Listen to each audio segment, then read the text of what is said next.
Alice's Adventures in Wonderland. Alice glides along the silky river in a boat carrying an ample picnic, her sisters and their chaperones. The plan for the day consists of eating good amounts of scrumptious foods, then lazing beside the river, watching the frogs and cranes. After lunch, Alice is listening to her sister read, but loses interest in the book when she catches sight of a white rabbit with a pocket watch and waistcoat. I'm late, he's saying. Alice's curiosity takes over, and she follows him, till suddenly she finds herself falling down a rabbit hole. She realizes, however, that she is not falling fast. Instead, she's falling slowly, almost floating in the descent. She notices that the tunnel walls are lined with cupboards, bookshelves, maps, and paintings.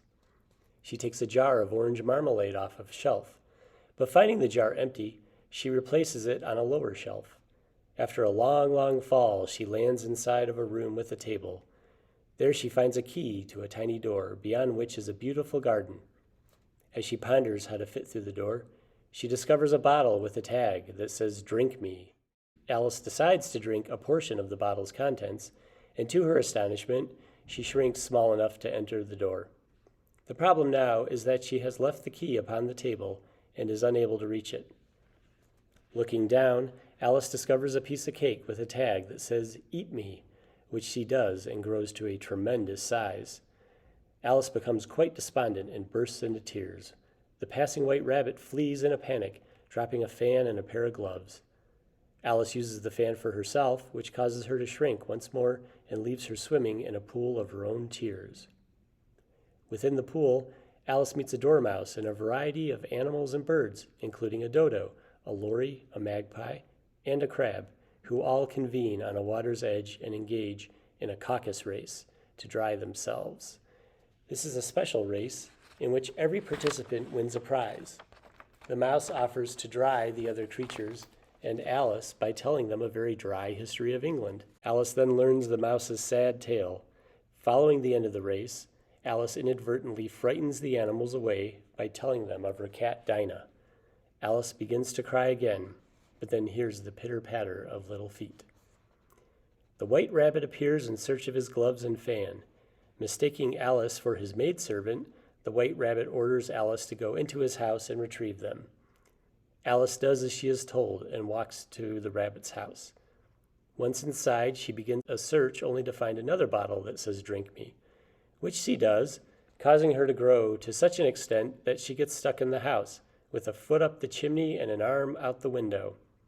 The white rabbit and his neighbors attempt several methods to extract her, eventually taking to hurling pebbles at her. She looks down and notices that the pebbles turn into small cakes. Alice, of course, pops one into her mouth and shrinks herself to a size where she can run out of the rabbit's house. She flees into the forest. There she meets a caterpillar seated on a mushroom and smoking a hookah pipe. The caterpillar begins questioning poor Alice. "Who are you?" says the caterpillar. Alice replies, "I hardly know, sir, just at present at least. I know who I was when I got up this morning, but I think that I must have changed several times since then." "Explain yourself," the caterpillar replies sternly, and the banter goes back and forth. She admits to her current inability to remember a poem.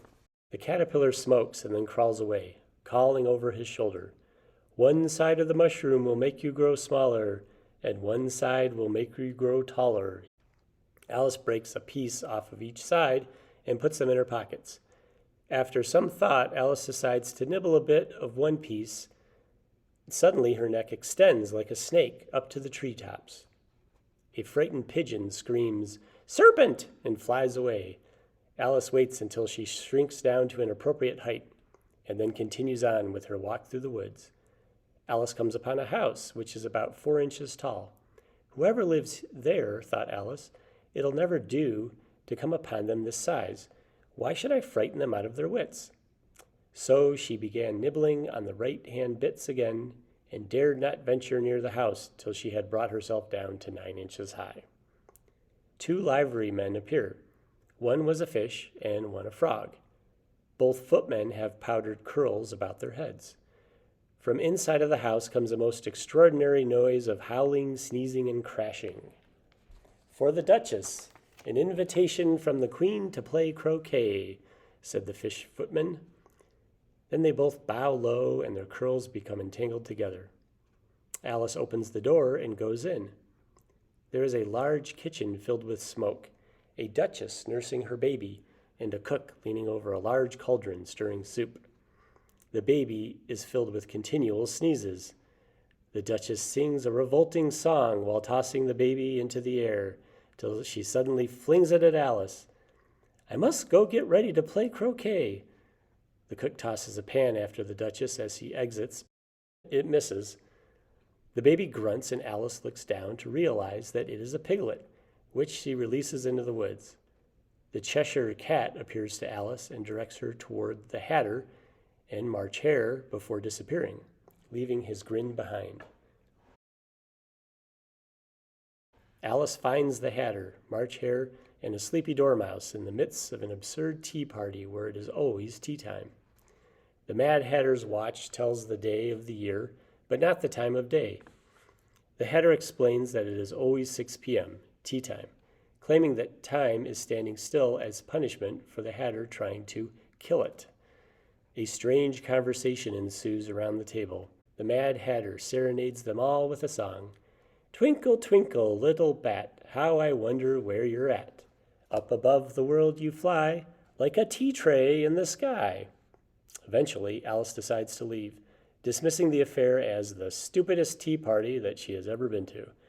She looks back as she walks away and observes that they are trying to shove the sleepy dormouse into the teapot. Noticing a door on one of the trees, Alice passes through and finds herself back in the room from the beginning of her journey. Now she's able to take the key and use it to open the door to the beautiful garden, which turns out to be the croquet court of the Queen of Hearts. The garden is inhabited by playing cards with arms, legs, and heads, who are ruled over by the barbarous Queen of Hearts. The Queen's constant refrain in response to seemingly all situations is, "Off with their heads!" The Queen orders Alice to play croquet, whose confusion now turns to fear. Then she meets the ugly Duchess again, as well as the White Rabbit and the Cheshire Cat. A griffin introduces her to a mock turtle, who sings her a sad tale of his mock empty education. Alice participates in a croquet game. Hedgehogs are used as balls, flamingos are used as mallets, and soldiers act as gates. The mock turtle teaches her and the griffin a dance called the Lobster Quadrille. "'Tis the voice of the lobster," I heard him declare. "You have baked me too brown, I must sugar my hair."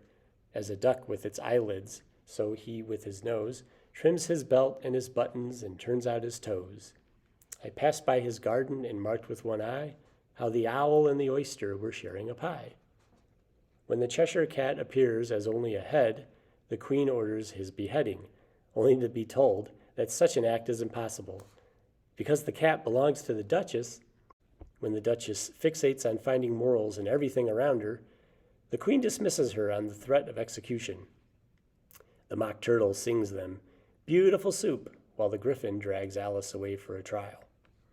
In the trial, the Knave of Hearts stands accused of stealing the Queen's tarts. The herald, who is a white rabbit also, reads the accusation. "The Queen of Hearts, she made some tarts, all on a summer's day. The Knave of Hearts, he stole those tarts and took them all away." The trial is ridiculously conducted by the King of Hearts, and the jury is composed of various animals that Alice has previously met. Alice gradually grows in size and confidence, allowing herself increasingly frequent remarks on the irrationality of the proceedings. The Queen finally commands Alice's beheading, but Alice scoffs that the Queen's guard is only a pack of cards. Although Alice holds her own for a time, the card guards soon gang up and start to swarm all over her. Alice's sister wakes her up from a dream, brushing what turns out to be some leaves from Alice's face. "Oh, I've had such a curious dream," says Alice, and tells her sister the colorful tale. "It was a curious dream, dear, certainly, but now run in to get your tea. It's getting late." Alice walks off reflecting on how wonderful an adventure it had been. Beautiful soup. so rich and green, waiting in a hot tureen. Who for such dainties would not stoop? Soup of the evening, beautiful soup, beautiful soup, beautiful soup. Soup of the evening, beautiful, beautiful soup, beautiful soup. Who cares for fish, game, or any other dish? Who would not give all else for 2 pennyworth only of beautiful soup, beautiful soup, beautiful soup. Soup of the evening, beautiful, beautiful soup.